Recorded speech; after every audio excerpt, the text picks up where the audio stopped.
So, Gio, let's start with Netflix for you. What are your Netflix recommendations for month 2 of quarantine?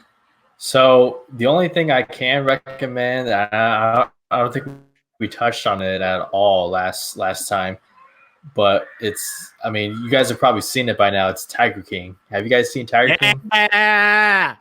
No. Tiger King is the most Insane. wildest documentary I've ever seen. I couldn't believe what I watched. I got into the hype. Everyone was hyping about it. They're like, "This is just crazy," and it really is. I mean, it's just yes, it touches into animal rights and cruelty and all that, and whether or not animals truly belong where they're normally from their habitat. But the guy. Tiger King, I can't remember his name. Joe Exotic. He is a character. He is a character that should have and does have his own documentary, and it's just wild. It's crazy. It's yeah. I can't explain it. Watch Tiger King. Watch it, at least the first episode. They recently came out with a new episode and after episode 8, like where are they now? But I just got to say, there's a reason why this was the number one trending on Netflix for at least the last month and maybe into next 27 month. days. This thing is wild. It's crazy. Jake, let's stick together and not watch this show because everybody. Are you not watching it for a reason? Not a specific reason. I watched the trailer and I'm not intrigued as and I don't know. Neither was I. Neither was I. When everybody seriously, when everybody starts telling me to watch something, I get turned off from it. And that's kind of what it is. Even though, look, I don't know what happened. I don't really know anything about it, but neither did what I've heard. But I love tigers, and tigers are my favorite animal. Well, especially Siberian tigers, and I don't know how they play into it. But Jacob, I wonder why. They make me want to watch it, but then also I'm like, are they hurting the tigers? I don't know. But just you would have heard backlash about it. Just in general, I just think the whole thing's being blown out of proportion, and I when everyone starts telling me to watch something like that, literally, Jake, you're the first person I've talked to who isn't watching it, and so I trust me, I want to watch it because you guys know me on these type of things. I typically jump on it, but I'm not watching it because I don't do well with stuff about animals. Plain and simple, I don't. I don't know how much it shows. I've heard different things from multiple different people, if it's the hot topic, then cool. But if it shows any kind of animal abuse or just an animal crying or something, it doesn't sit well with me. So that's the main reason why I haven't watched it. Don't watch it, Jake. Yeah, exactly. That's what I heard the other night as well. So yeah, and especially even if it's fictional, the movie Okja that on Netflix, you remember how much that wrecked me, right? Yeah, you hated that movie because of even though they were fictional animals. Yep. Being harmed in it. So I completely understand. And that's part of it for me too, especially look, I'm not as I don't want to say sensitive is the wrong word. That's not what I mean, but for lack of a better word, I'm not as sensitive about those things when animal cruelty is awful and terrible, but I think tigers, they really are my favorite animal, and I wonder why. Part of it is that I'm what is going on with the tigers in this whole thing? And I know it's not even really about the tigers that I heard, but they play they're 25% of the show. The rest of it is about how psycho. Okay, so his nickname is Tiger King, but then his real name is a nickname too, Joe Exotic. So what is his real name? It's too long. It's 4 different Joe's names. Something. Oh, okay. Yeah, this guy. It's not just about him. There's other people, but he's the one it revolves around. We're spending so much time on this. Well, Yeah. I mean, hey, it's a hot topic. I mean, people look, our viewership went up. They heard we were talking about Yeah. Joe Exotic. That's true. But no, I mean, I have a feeling I'm eventually gonna watch it, but I don't know. Right now, I'm not dying to watch it right now. Not that you two are going to care. Gio, did Carol Baskins kill her husband? Yeah, hell yeah, she did. Oh yeah, she did. Okay. That bothers the hell out of me. Best episode. Jacob, how's your day going? Pretty good, man. Trust me, it's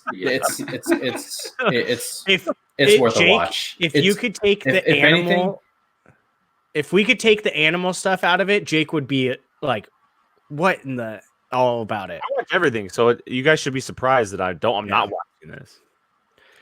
I'm not if you're surprised because I know. Watch it because it's informative. If anything, like all of a sudden, big cats that are being owned, or is something that I care about now. So there's something to take away from this. It's Jacob, not I'm starting to. Yeah. Go ahead. We move on. I was just going to say, Jacob, you might have a point. The second we start talking about Tiger King, our viewers went up. Yeah, I know. They're like, look, they're talking about Tiger King. Everyone starts staring. And we said we're going to move on, and it went down. Yeah. No, but Gio, did you have any other Netflix recommendations, or was that it? That's it. I plan on checking out Molly's Game on Netflix. I saw that movie, so I'll check that one out. Great movie. Yes. That just got added this month. That was on my list. Idris Elba, right? For Jake. Yeah. No, what? Say it again. Idris Elba's in the movie, right? Yeah, he's the lead supporting character. But he ought to be in the front. Fair enough. Yeah, who's that next? movie's phenomenal. Jake, what's up, man? Netflix picks. Yeah. So, I just, I go through these services or these lists, and I kind of just write down a bunch of stuff. So I'm not going to spend too much time on everything. I'm just going to kind of name off some things in case a lot of people want to write it down or anything. Like I said, I had Molly's Games at the top of my list because I got to add this month, and I think Jessica Chastain might be the best actress in the world right now. Haywire, Steven Soderbergh film. It was Gina Carano's first film. She got dubbed over for her voice, but her action is incredible. Jeffrey Dean Morgan. Everybody's in that movie. Channing Tatum. I mean, there's everybody in that movie. Ex Machina. You got Domhnall Gleeson. You got Oscar Isaac. You got Alicia Vikander. Just a great sci-fi film. Scott Pilgrim vs. the World, which I just watched for the first time. I just watched it for the first time a couple weeks ago, and I love Edgar Wright. And then Enemy, a Denis Villeneuve film with Jake Gyllenhaal, who is the best actor working in the world right now. And so those are the movies. On the show side, so I have two Netflix shows: The Haunting of Hill House. Jacob, this is right up your alley, dude. It's a horror show. You're not the first person to tell me that. It's terrifying. It's from the director of Dr. Sleep. It's absolutely terrifying. And then Glow, the wrestling show Glow with Allison Brie, and Bates Motel, an old show that's on Netflix from I think it's AMC. I think it was on Bates Motel about Norman Bates when he was a kid. Incredibly interesting. And is that show good? Yeah, Vera Farmiga plays his mother, and she's incredible in the show. And my last one that I want to mention is Halt and Catch Fire. This one stars Mackenzie Davis, Lee Pace, and Scoot McNairy. It's about the rise of the computer programs in like the 60s or 70s. Absolutely fascinating.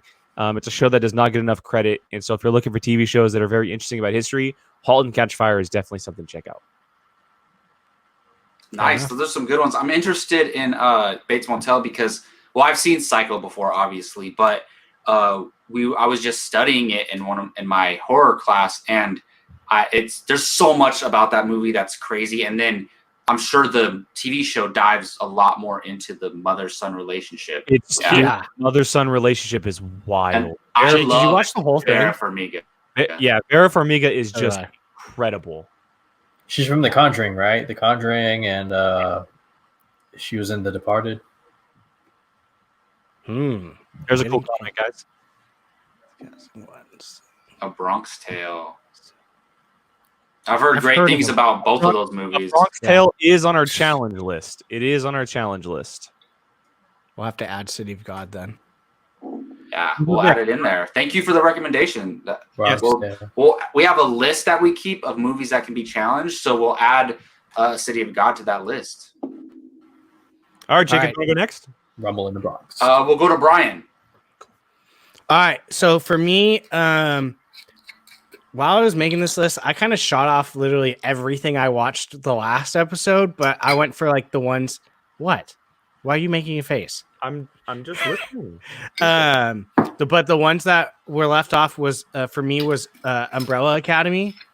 If I'm surprised Keith didn't mention that because he's so obsessed with it. Yeah. That for the longest time, it's been saying like season 2 is coming on the little tag that Netflix has when you click on it. I'm surprised, Jake, you didn't mention for movies was Code 8. Oh no, I thought of it earlier, but it's not on the list I have. Here, you want to explain it? Is it on Netflix? It's on Netflix. So if you don't know what Code 8 is, I don't mean to take the thunder, but no, by all means. So Stephen Amell, who played Arrow on the CW for 10 years, and then Robbie Amell, who played the first Firestorm in the CW universe, also on another show for CW. They're cousins. They did this fan film 4 or 5 years ago called Code 8. It was just a single scene expressing what the film they wanted to make was. They ended up getting fans who donated for the film. They got a full movie made. It was the #1 movie on Netflix for 2 weeks. It just ended up on Netflix a couple weeks ago. It was second to Tiger King on all of Netflix for 2 straight weeks. It's a great original sci-fi film about a world where there's supers. And they call them something else, but they have powers, but they're banned. And they kind of have to like do side jobs. Like he's like Robbie Amell, he's the main character. He's a construction worker, but he has these powers that he can use, right? And there's all these people trying to like work around the world. And Stephen Amell is like this crime guy, and he brings Robbie Amell into it. Super interesting. I would absolutely love to see more about it, whether it's a TV series or a show. But if you guys want like an original sci-fi movie to check out Code 8 for sure. That movie is awesome. Yeah, it's actually sitting. I just looked right now. It's still sitting at number 6 on Netflix's most recommended and watched things. So it's still up there. But yeah, it was way better than I thought. I mean, it looked like it was going to be good, but it was very good. And Jake's very right. If they did some type of spinoff, whether that be a TV show or other movies or stuff, doesn't even need to follow these characters. It would be awesome. It really was. Yeah. It was. Yeah. And then I haven't watched it, but next week, just since we're probably not going to do it for a while, I'm looking forward to that Extraction movie that Netflix is advertising because it comes out on the 24th. Oh, so yeah, with Chris Hemsworth, yeah. Yes, so yeah. Awesome. Well, yeah, I just have a few recommendations on Netflix, and I did mention a lot of stuff that I watched last week, but also I didn't want to take away everything that I would recommend this week because in case we do this again. So I just chose a few things that were on the mind recently or that I've been watching recently or that I noticed like people. I'm trying to choose things that don't have as much attention to them. So that way I can bring more light to these things. Yeah. Well, so one is a comedy that I used to watch and I love. It's like, I mean, I love 30-minute sitcom shows like that. Just I watch a lot of them. So one underrated one I think is 30 Rock. So it's a Tina Fey show. Like Tina Fey created it. It's based on her experiences on Saturday Night Live. Alec Baldwin is like the main co-star in it, and it has a ton of different character actors. Tracy Morgan is like a top lead in there, and it is Judah just Friedlander. Hilarious. Like it's a very popular show. Yeah, no, I know, but I don't hear a lot of people talk about it, to be honest. Yeah. Like, you know, a lot of people mention like, look, these are all-time greats, but they mention Friends, they mention, you know, The Office, those type of things. Like, I don't hear I know 30 Rock was very popular when it was on. I've heard of that show. The one that you just popped up. Let okay, Jacob. Sorry, go ahead. 30 Rock was very popular while it was on, but I feel like it's a forgotten show in a way. So if I'm not mistaken, it was during the times of Community, Parks and Rec, and The Office. So it It might was have around been then, long, yeah. old. And I feel like all 4 of those were around at the same time. And Parks and Rec and The Office were kind of like the ones that were there. And the other Yeah. 2, the hardcore fans loved, but a lot of people didn't recognize because they were watching The Office and Parks and Rec. Exactly. And it's funny because her and Amy Poehler are just like everybody, they're They're- synonymous together, you know? Yeah. And they were both the leads. I love Parks and Rec and 30 Rock. And both of those shows have their styles of comedies attached to it very heavily. And I really do. I loved 30 Rock when it was on. And I think Alec Baldwin, hey, I'm a big One Tree Hill fan. Oh no! Here we go. I love Here One we Tree go. Hill. Is One Tree Hill on Netflix? Yes. I'll throw that in Yes. as one of my recommendations. The first 4 or 5 seasons of One Tree Hill is awesome. But back to 30 Rock. Yeah, check out 30 Rock. If you want a feel good comedy, it's dumb, stupid comedy, but if you want a feel good comedy, check out 30 Rock. So another comedy I've been watching on Netflix, I just started watching it, is it's Tina Fey's follow-up show, but Tina Fey's not the star of the show. It's called The Unbreakable Kimmy Schmidt. Yeah. And I watched the whole thing. I just started watching it, and it's kind of dumb, but it's funny. It's silly. It's funny. It's hilarious. And what's the lead's name? Kimmy. No, the actress. She's Erin from The Office. Hold on. Oh, We know her name. She's been in a ton of stuff, but anyways, I Ellie freaking- Kemper. Yeah, Ellie Yeah. Kemper. I love her. She is just so likable, and she's so funny in the show, and the way she plays the character. So, 2 Tina Fey creations. Love Tina Fey. Those are some of my recommendations. All right, but if you want to watch a great movie and a great performance, and another great performance, you should watch The Theory of Everything. The Theory of Everything. I fell in love with Felicity Jones in this role. She plays Stephen Hawking's wife, and this was before Rogue One, before anyone knew who she was, and she's amazing in it. But it brought Eddie Redmayne his well-deserved, well-won Oscar that year. The Oscar Negative. from Negative. Michael So, Keaton. Michael Stole Keaton it should from have won. Michael Keaton. Negative. So Stole it from Michael Keaton. if you like Michael Keaton should have won. stuff based on true stories and you like a good drama, you should watch The Theory of Everything. It's a great film. What was the movie Michael Keaton was doing? Birdman. Oh, Birdman. Let's go ahead and move on to Or- Hulu, guys. Oh yeah, yeah. Oh, another thing, Netflix. For those of you Jake and I, Last Kingdom next week, season 4. Let's go ahead and move.